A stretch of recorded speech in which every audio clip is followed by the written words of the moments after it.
Okay, let's start. Yes.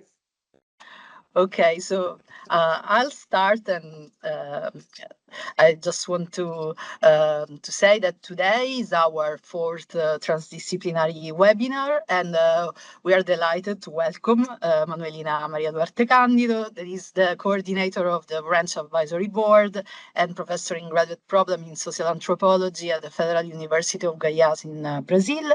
And Manuelina is an expert in what in the literature it is defined as social museology, and she's currently exploring what she calls insurgent museologies, and she will explain something about that. So in this webinar, we thought that Manuelina will introduce how this debate has been framed within museology and the broader field of heritage studies, highlighting some paradigmatic examples that can be inspirational for the RANCH project. So we have organized the webinar in two parts. Manuelina will begin discussing key concepts, events, practices that can offer some food for thought for engaging with different types of museum practices, explaining how these approaches can be placed at the core of processes that I'm exploring and taking care of heritage from a community-based perspective. And in the second part, I will briefly connect this topic to the idea of constructing what we are defining community plans for taking care of living heritage in the face of climate change. That is one of the tasks of our project. And I will link the reflection on social and insurgent museology that Manuelina will introduce to some stream of literatures in the urban and territorial planning studies that can provide some elements for us for better framing what we will develop in terms of community plans for ranch. So Manuelina, the floor is yours, and let's start. Thank you, Giusy. So beyond the dichotomies, material, cultural, and natural, etc., heritage studies, including museology, have been dealing with heritage in an integrated way since at least the last decades on the 20th century. The concept of an integral or integrated heritage museum appears in the final declaration of Santiago Roundtable in 1972. First Ecomuseum was created in France in the community Monceau-les-Mines in 1971. The ecosystemic approach of an ecomuseum considers the population as a part of the heritage to be preserved, together with material, immaterial traces of its existence, including the transformation of landscapes. Another characteristic of ecomuseum was that they took as their space not just a building, but the entire territory in which this population lives and produces its heritage.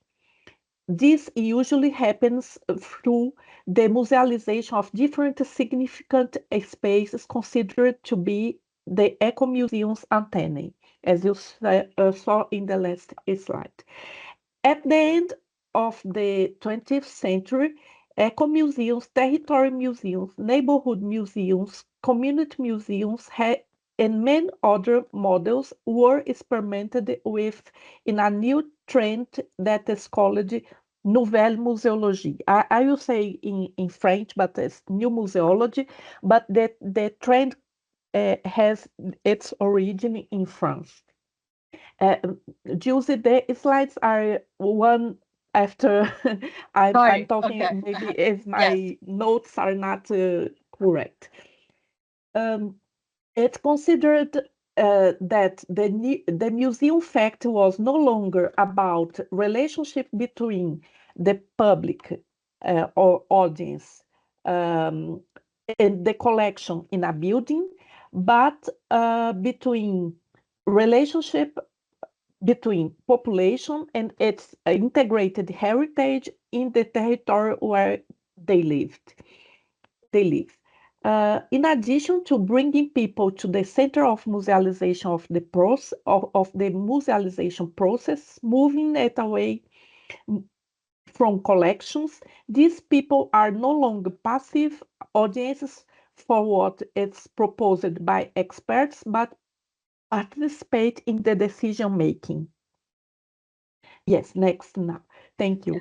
More recently, motivated by the emergence of concepts such as right to memory, desire of memory, and representativeness, this new museology became more radical in the sense of that went deeper in the initial ideas, giving rise to social museology. This way of thinking and practicing museology is strongest in Latin America, especially in Brazil, which has contributed with authors who are a key part of its conceptual basis, such as Valdiza Russell, who stated the museology as an applied science and the museologist as a social worker, and Paulo Freire with his pedagogy of liberation. Museology still consists of the museum fact, the relationship between human beings and objects in a scenario, understood as a relationship between population, integrated heritage, and territory. But there is a critical and engaged turn in which the population understands this heritage as an instrument of fight for its claim or militance.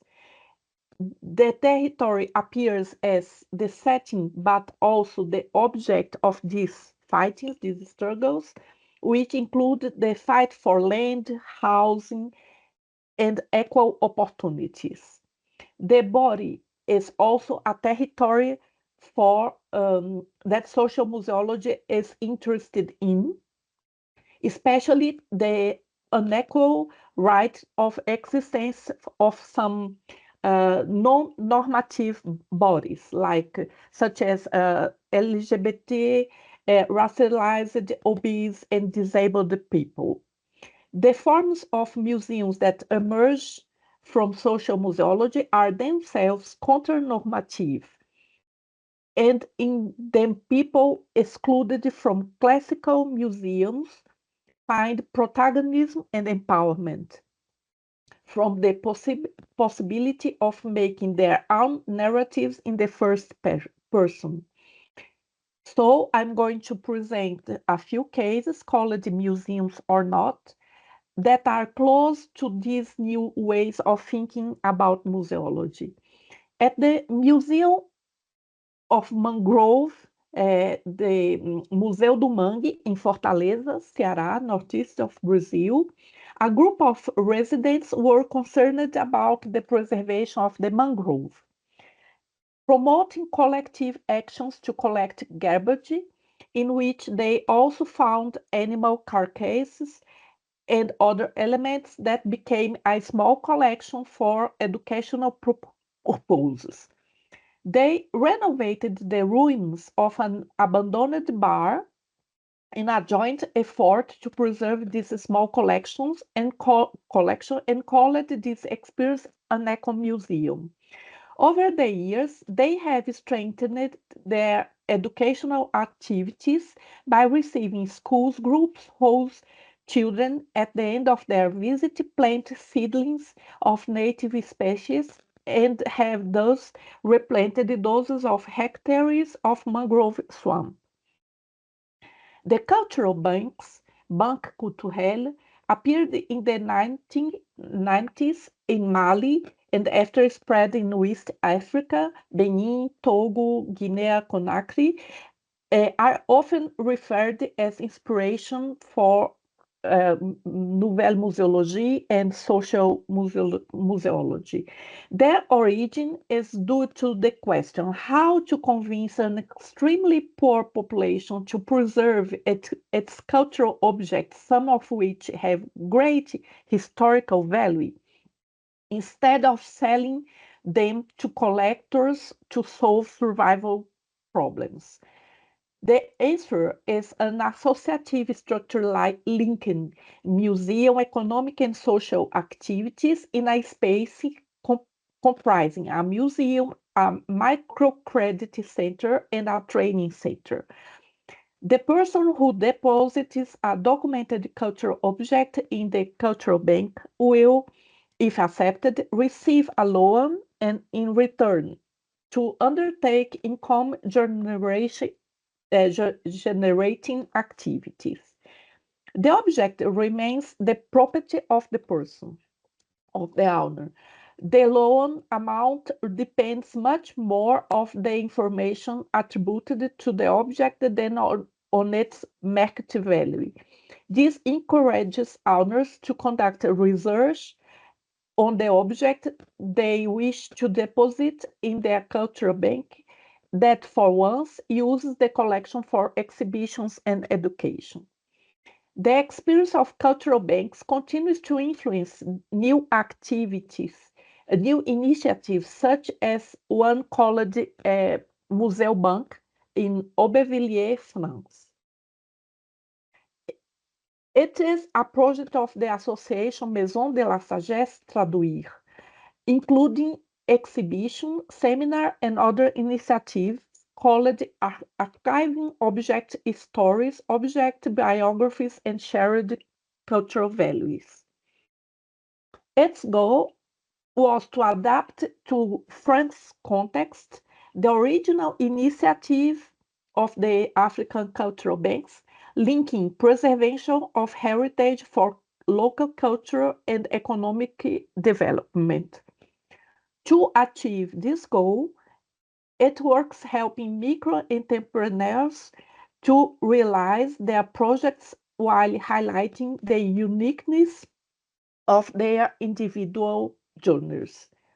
The main research question is how can we work with biographical stories, including non-verbal ones. As in the case of the cultural banks, the value of the cultural asset serves as guarantee for a personal loan to develop an income generating activity. The object on display until the loan is repaid can be reclaimed by its owner at any time, particularly for ceremonial or ritual purpose. The project also carries out workshops to reflect on protocols for archiving objects, narratives, and mediation methods. We are seeing that different projects and actions, whether or not they are recognized as museum, use strategies based on heritage, memory, and objects to stimulate dialogues and the exchange of experience and the expression of emotions. Another example, very popular in recent years is the Museum of Broken Relationship. It is the combination of a virtual museum or website that brings together images and narratives of objects that represent the end of a love relationship. With a physical museum in Zagreb, where the real objects donated along with these contributions are displayed. A similar experience was created by undergraduate students in museology in the south of Brazil, Museum of Ordinary Things, Museu das Coisas Banais. In this case, it's only a virtual museum collecting testimonials and photos of very common objects charged with emotional value by their owners. This is an official museum recognized by Brazilian law, but museology students and other collectives in Brazil created several alike initiatives during and after pandemic to preserve memories about people who died with COVID-19. The project Heritage for All in Fortaleza had several editions since 2009. More than 5,000 people have passed through it, especially young people from the peripheries and in situations of social vulnerability. While the project raises awareness of the participants to local heritage, it creates records in various formats about places, landscapes, and people that are important heritage references, not yet recognized by official institutions. To do this, participants receive a kit with an analog notebook, various pencils and pen, a USB stick and other tools for recording, as well t-shirt and bag to identify them on the field trips. The activities inspired by participatory inventory methods are not far from those that constitute in Italy the Mappa di Comunità. At the end, the boxes are reused as memory boxes, in which the participants create their own small museums and tell their stories in the first person. To conclude, the museology students in Rio de Janeiro have created an important archive of stories and photographies of visits made to the National Museum before the fire that almost completely destroyed in the museum in 2018. This initiative played an active role in the effort to rebuild the museum, which will be gradually reopened by 2028. I wanted to end by talking about this experience as a reminder that beyond materiality, heritage lives on in us and in our narratives. Thank you, Giusy. Thanks. I'll continue, and if you agree, and then we do the questions at the end. So what we have explored so far concerned with the possibilities of uncovering stories, memories, and narratives through the use of both objects and also territorial elements, as we saw in the first example of the Ecomuseum, and also as a means for empowering people. This concerns also various streams of literature in urban and territorial planning. That is my background. And planners also engage with the same set of questions, like how can we empower people, especially the most marginalized, to improve the place where they live and work and spend time, and to improve their lives more generally. And what is heritage to people? What stories does heritage tell? In which way? How heritage can be used and preserved to meet the needs of today? And we frame this within the Ranch project in times of climate change and other socio-ecological challenges. So urban and territorial planning also deal with this set of questions. But before entering into these questions from an urban and territorial planning perspective, let me clarify that also planning can be approached in in many different ways, like museology, like every discipline. And I don't have time to enter into nearly a century of disciplinary debate, but just to clarify the internal debate, planning can be understood in two broad ways that here are exemplified by these two people fighting against each other in New York City in the 50s. One is Robert Moses and the other one is Jane Jacobs. So on one side, you have Robert Moses, this urban planner, seen as a purely technical person, and he has been strongly criticized by an activist like Jane Jacobs that was criticizing exactly the way he was dealing with organizing the city, just looking at cities from a top-down and very technical, some way technocratic approach. So I don't have the time to enter into this story. And for those of you who are curious, there is a nice documentary that you can also watch on YouTube that is called Citizen Jane.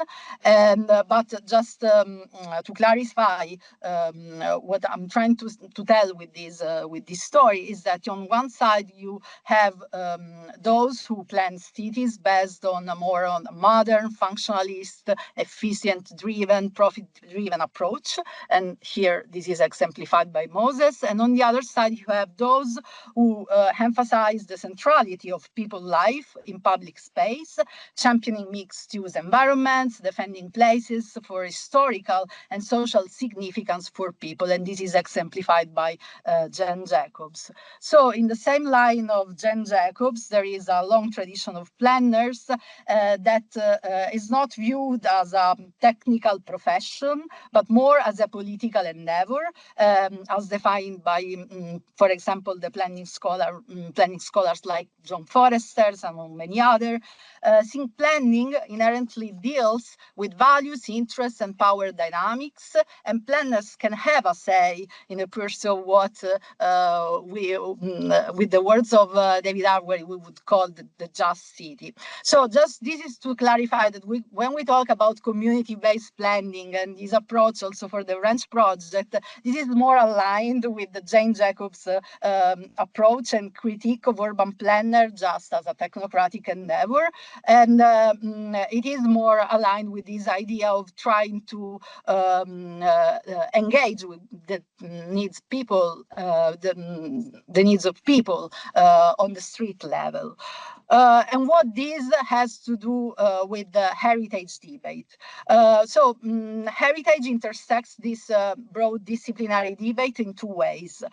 Because first, it relates to the idea that the foundational knowledge that shapes spatial transformation cannot be constructed solely through technical tools such as Cartesian maps or other technical tools.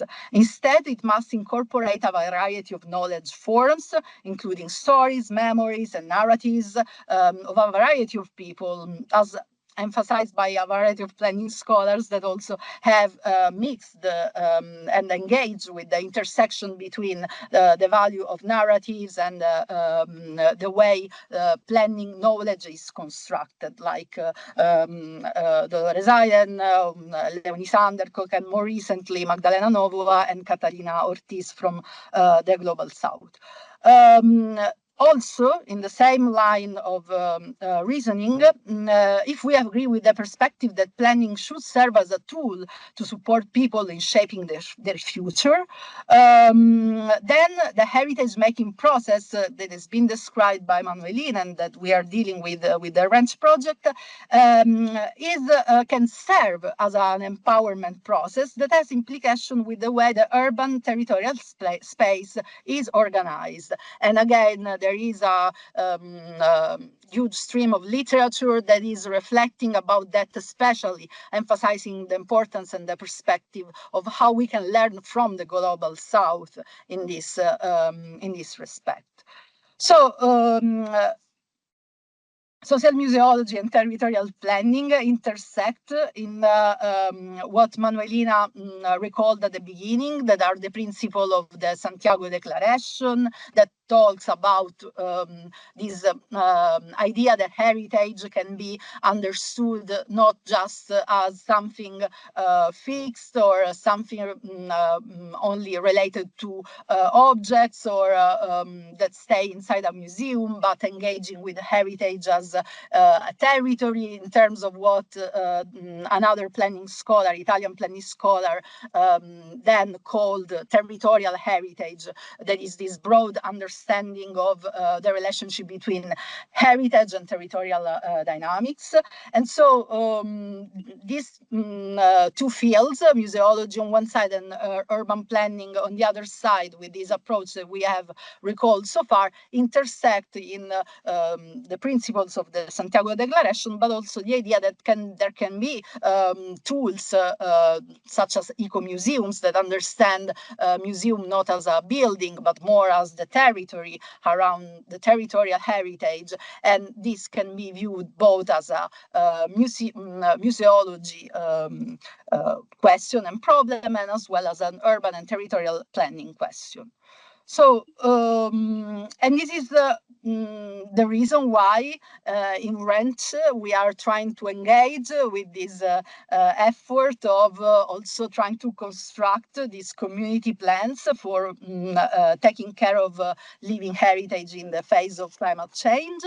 And so here you can see a very brief description of what is in our guidelines that, of course, we can discuss, because this is something that we should try to do together in the different pilot cases, pilot sites, depending on the characteristics of each pilot site. But what I'm trying to summarize here is that what is at the foundation of the idea of doing these community-based plans are four key principles.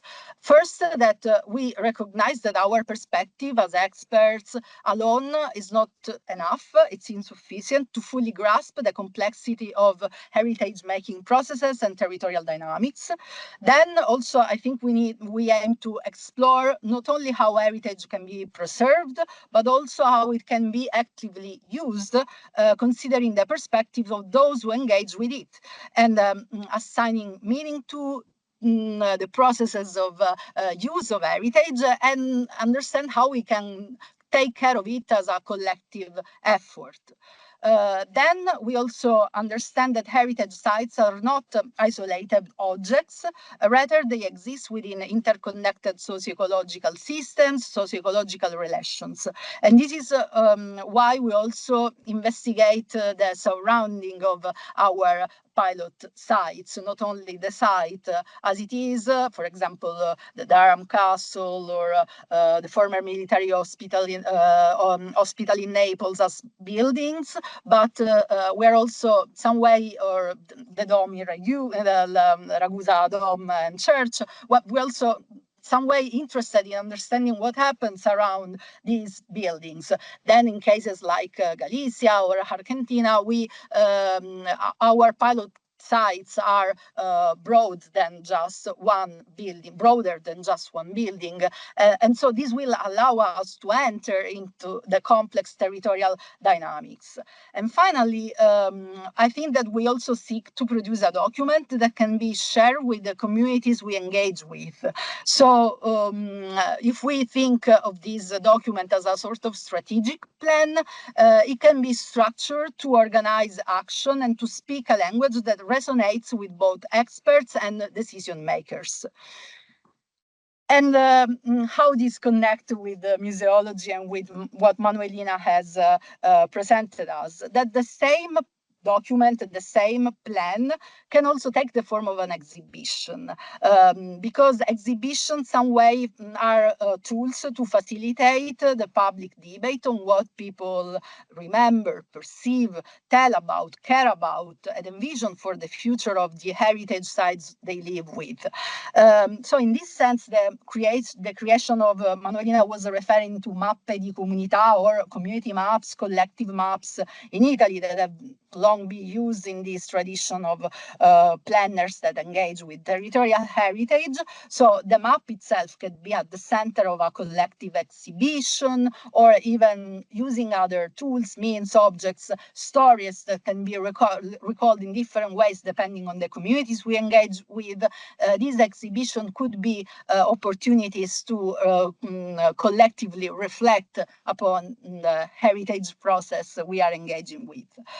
And I just wanted to share with you some picture from a previous experience I was engaged with in Sicily recently, in a low-income neighborhood in the municipality of Lentini, that is a middle-sized city between Catania and Syracuse that has several problems in terms of also the present.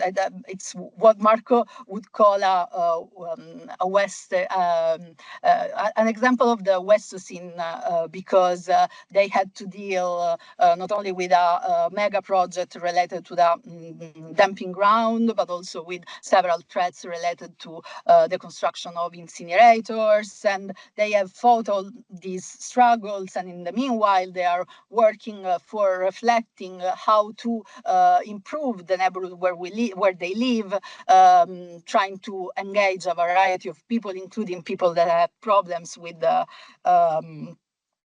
in terms of housing and other problems with the neighborhood that suffers various challenges also in terms of poverty. I don't have time to enter into this, but just to say that these tools are very useful where the first necessity is to try to understand what's the common perspective of a variety of people that engage with a problem, but also want to overcome the problem and say, okay, we don't want to just say we have a problem, we are oppressed. We just want to start envisioning our own solution. And then with what we start to envision, try to engage also with the public institution, making them accountable, making them doing their job better, and not just saying, okay, we complain and that's it. That's very briefly, just to conclude, also because we would like to have some time for questions, comments, and reflections. Just to summarize our discussion, both museology and planning can serve as tools in the heads of communities that engage with heritage-making processes. And so in this way, they can be framed as we started with this idea of calling these insurgent processes. As experts, we are called to contribute, each of us bringing our own perspective within this very diverse mosaic of knowledge and practices. And through what we can call co-production, we can say that we try to shape a system of understanding and action that the more integrated it becomes, the more effectively we think it can provide answers to the challenges of climate change and more broadly to the struggles that each community faces. I think I'll stop here